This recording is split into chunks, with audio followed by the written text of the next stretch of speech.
I have to say I was a bit confused by the DBS when it was launched.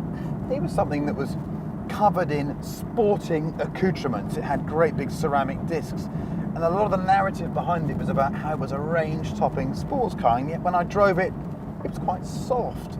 It felt more in the GT mould than the sports car mould. And I tell you what, the last couple of days, I've really, really grown to enjoy this car. This has done 24,000 miles, this one, and it feels really quite tight. And its slow responses and its more relaxed nature works on the road. It sort of exposes where the 599 isn't quite so clever as a GT car. That's because everything about the DBS is less immediate and less shocking. Its steering is slower geared. Its engine doesn't have that same incredible appetite for revs, so it arrives more slowly. It's more of a torque engine. Okay, it's still actually about 30 odd foot-pounds of torque shy of the Ferrari at 420 foot-pounds, but to me it comes lower down. In the Aston, you really have got 6 gears just to choose how fast you want to accelerate, because it'll work in 6th from about 1200 RPM, and pull too. And it's less ostentatious than the Ferrari. There's less noise, there's less exhaust noise, you know? It's just a more relaxing thing to be in. In fact, on the road, I think it has got the Ferrari licked. I just think it's a nicer car. I also found I could drive it quicker in slightly damp conditions, because all this nonsense where the Ferrari's sniffing out cameras and being nervous, the old Aston just slopes on.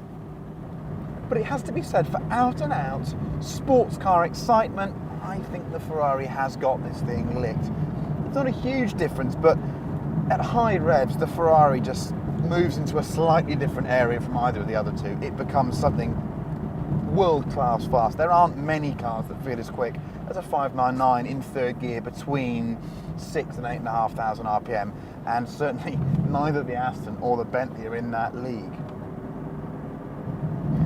But it's at this point we've got to sort of explain, or at least discuss, the nature of a GT car. For me, a GT car is something that I'd be happy tooling around in the UK, but if someone said, you've got to go to Nice tomorrow, you'd actually think about driving there through the night rather than getting on an aeroplane.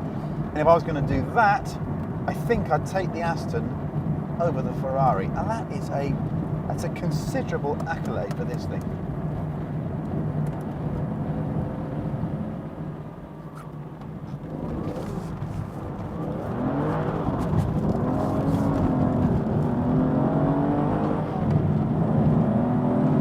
The Aston's just slower in its responses, where the Ferrari wants to snap into a quick oversteer and demands really, really quick, accurate actions from the driver. This car's more forgiving. It just feels a bit softer everywhere. And I like that laziness. I expect that in a GT car.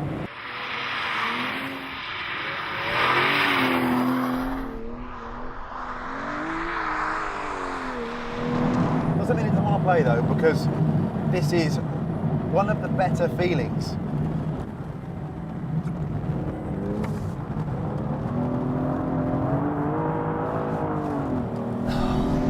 I do love it. There's an inherent balance, quite a long wheelbase. I've got more steering lock so I can choose different angles, it's just more forgiving. Some cars just feel balanced. They feel like there's a big window between what is understeer, what is oversteer, and what's the sort of comfortable ground in between, but also how you can work into that understeer and that oversteer. And the windows are all big in the DBS, a big, welcoming, friendly place. I was harsh on this car at launch because I just didn't quite understand the way it had been presented to me. But now I've had time to spend more time in them over the years, I do really enjoy them. I personally much prefer this to the little V12 Vantage. I just think this is a better sorted car.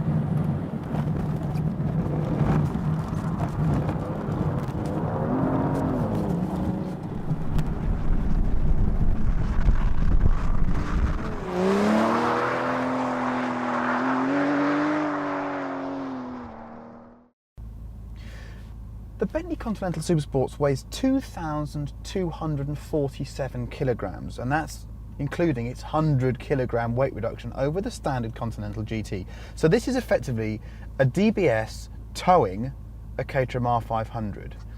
but look what it'll do. I've got my little Dynalicious thing, you can't see it on the dashboard. So we'll see what it does off the line, shall we?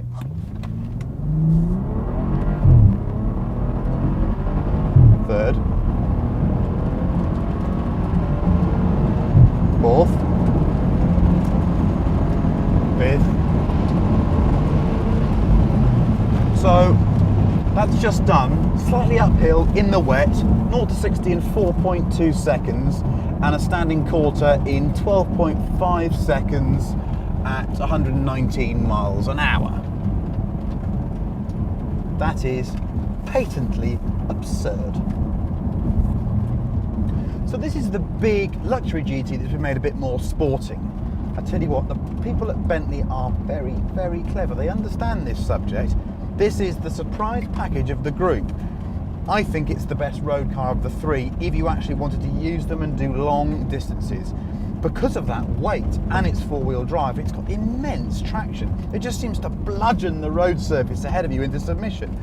In that, it feels quite Veyron-like. It's got this sort of on-demand performance. You just mash the right pedal, the Autobox takes care of everything for you, and you just go.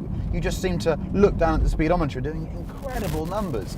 And when the Ferrari ahead of you is trying to get away and the bloke behind the wheel is sweating and his sphincter is biting away at the seat, in the Bentley you just go, God, I wish Radio 4 was a bit louder.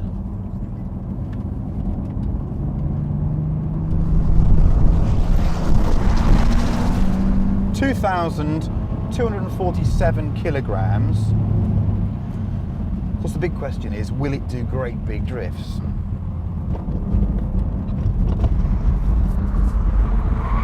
The answer is yes. Right.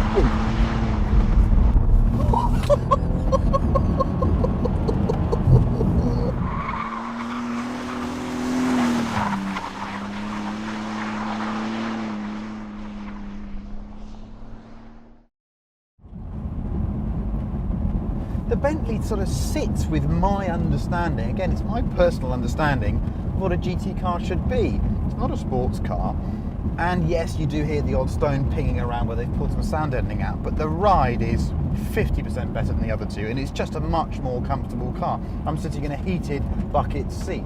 I've got a big sat-nav screen. I know the others have got some of this gear, but the Bentley is just much, much more comfortable.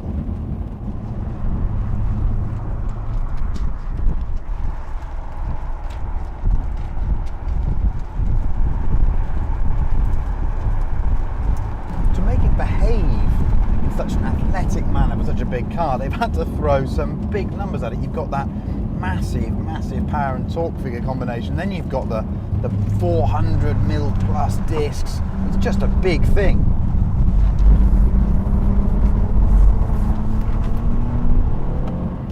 But I'd expected it to all fall apart when you try and get up it and let the car move around. I mean, after all, a Bentley doesn't want to do big skids and be taken beyond the limit. It's actually really good. You need some space, but when it does let go, it lets you have a play. Very generous.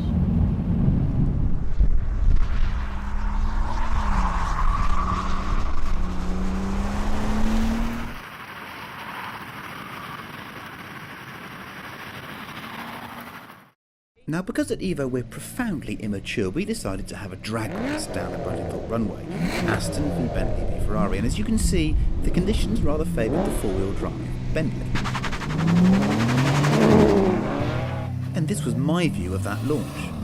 You see, I had the traction on in the 599, I tried my hardest, but the Bentley just disappeared into a different time zone. And by the time the Ferrari can make sense of that wet surface, yeah, the Bentley's gone. But be in no doubt that the Ferrari is the quickest car here once it's up and rolling.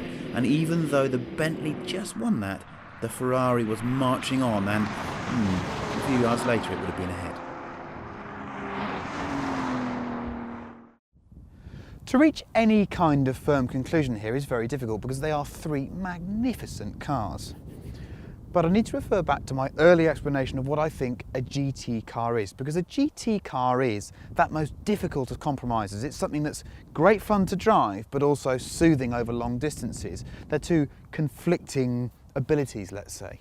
And there's one car here that does do the best of both worlds, and I have to say, It's the Aston. No, it's not as exciting as the Ferrari and it's not as fast, but then few cars are. And it's not as comfortable as the Bentley. But it is actually a wonderful compromise. I didn't think I'd be saying that. It's the best car to live with here day in, day out, because when you want to go fast and you want to be excited, it'll do just that. But if you wanted to pop it in 6th and roll all the way to Nice, it'd be great for that too. So, yeah, it's my winner.